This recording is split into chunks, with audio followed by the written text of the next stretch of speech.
You're listening to Skeptoid. I'm Brian Dunning from Skeptoid.com.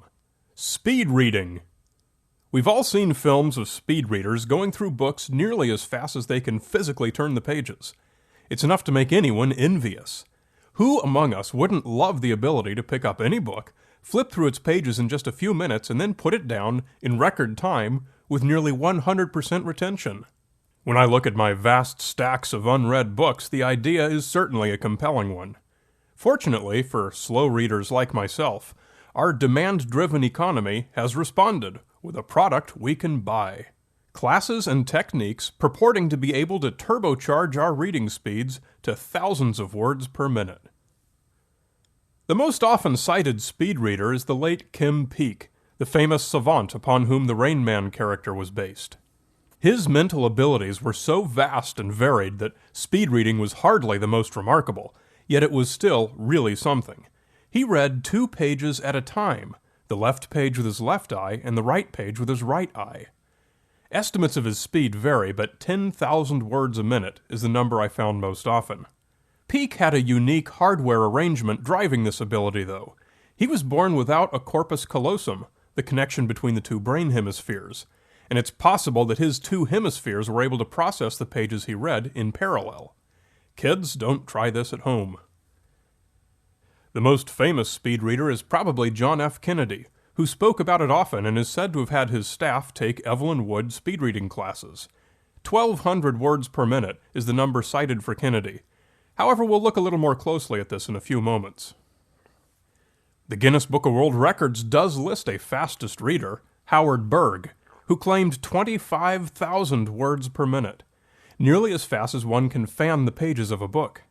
Berg is best known for amazing stunts of speed reading and comprehension on television shows, including one with Kevin Trudeau, who sold his speed reading course, Mega Reading.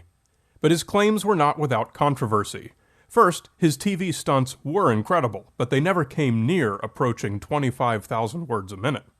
Second, the Federal Trade Commission filed suit against him in 1990 for false and misleading advertising, after a blinded study found that none of his customers gained anywhere near as much as he said they would.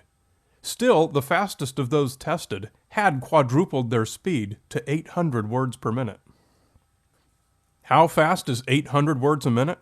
It doesn't sound all that great compared to some of these other speeds, but apparently 800 would be extremely fast for anyone without Kim Peek's hardware. Fast speeds require skimming, and comprehension drops off dramatically. It's always a trade-off. At 800, there's a massive loss of comprehension. To truly measure reading speed, we'd have to draw a line at some minimal acceptable level of comprehension. Ronald Carver, author of the 1990 book The Causes of High and Low Reading Achievement, is one researcher who's done extensive testing of readers and reading speed, and thoroughly examined the various speed reading techniques and the actual improvement likely to be gained. One notable test he did pitted 4 groups of the fastest readers he could find against each other. The groups consisted of champion speed readers, fast college readers, successful professionals whose jobs required a lot of reading, and students who had scored highest on speed reading tests. Carver found that of his superstars, none could read faster than 600 words per minute with more than 75% retention of information. Keith Rayner is a professor at the University of Massachusetts Amherst and has studied this for a long time too. In fact, one of his papers is titled Eye Movements in Reading and Information Processing, 20 Years of Research, and he published that in 1993. Rayner has found that 95% of college-level readers test between 200 and 400 words per minute, with the average right around 300. Very few people can read faster than 400 words per minute, and any gain would likely come with an unacceptable loss of comprehension. So before you embark on a speed reading course, understand that knowledgeable professionals have devoted their careers to studying this, and have conclusively found that any gains you're likely to achieve are probably nowhere near the numbers printed in your class's marketing brochure, at least not without massive loss of retention. But let's take a look at the strategies that speed reading courses teach. One of the basic goals is the elimination of subvocalization. claimed to be the thing that slows readers down the most. Subvocalization is the imagined pronunciation of every word we read. I do this a lot, and it limits my reading speed to virtually the same as my talking speed.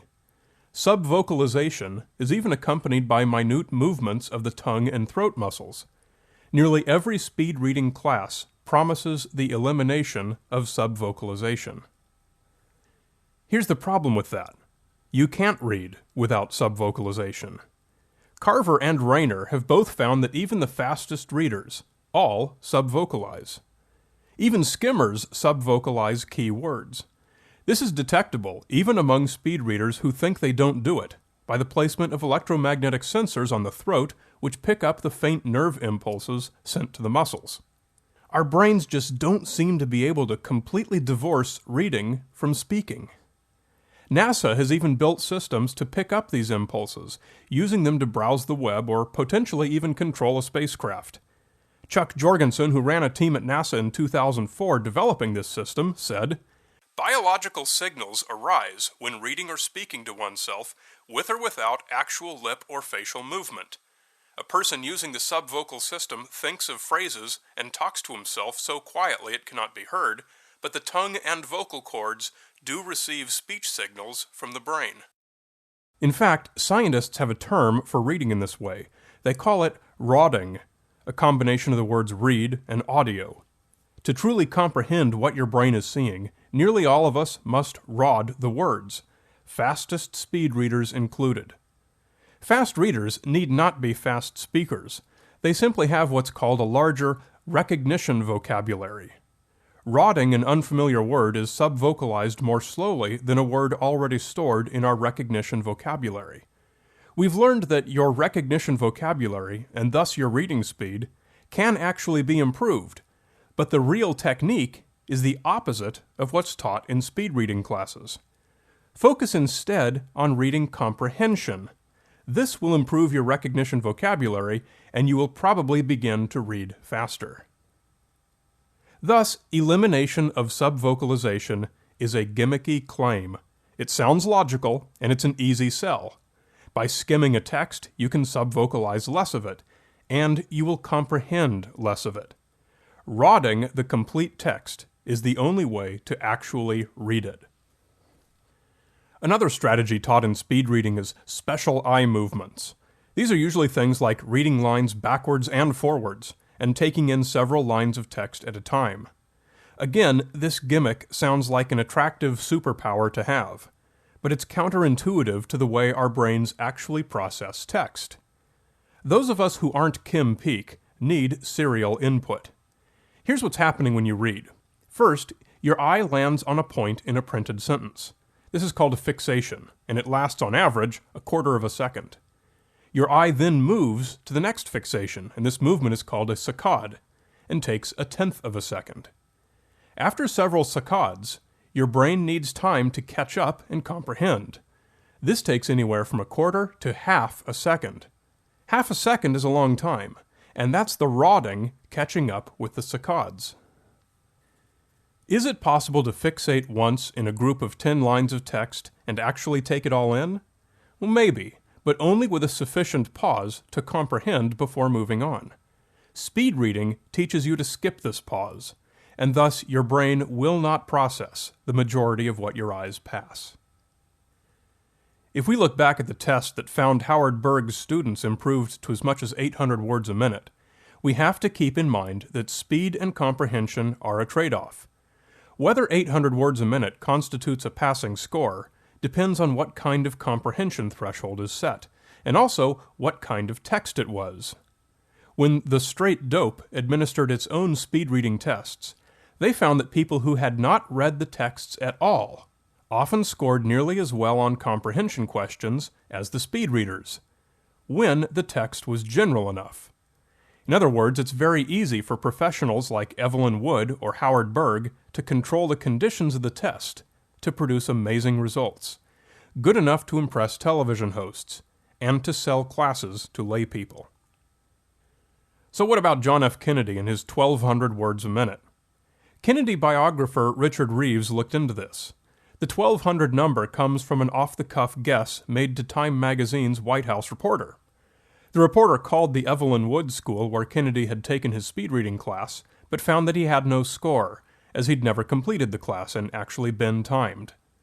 But in what the reporter figured was a bit of PR posturing, the school told him that Kennedy probably read 700 to 800 words a minute. Carver's educated guess is that Kennedy likely read 500 to 600 words per minute, but may have been able to skim as fast as 1,000. So take the Kennedy claims with a grain of salt. Test yourself at your normal reading speed, and you'll probably be surprised to learn that what you thought was slow is actually right in that normal range of around 300 words a minute. If you're much faster than that, you're among the few people with a highly developed recognition vocabulary. To improve this, stay away from gimmicky techniques that ignore the way the brain processes printed text, and focus on your comprehension. To read faster, concentrate on reading slower, and read more often. For more Skeptoid Weekly in your inbox, sign up for the email newsletter and get my Wacko of the Week and other regular features. Come to Skeptoid.com and click on Newsletter. You're listening to Skeptoid. I'm Brian Dunning from Skeptoid.com.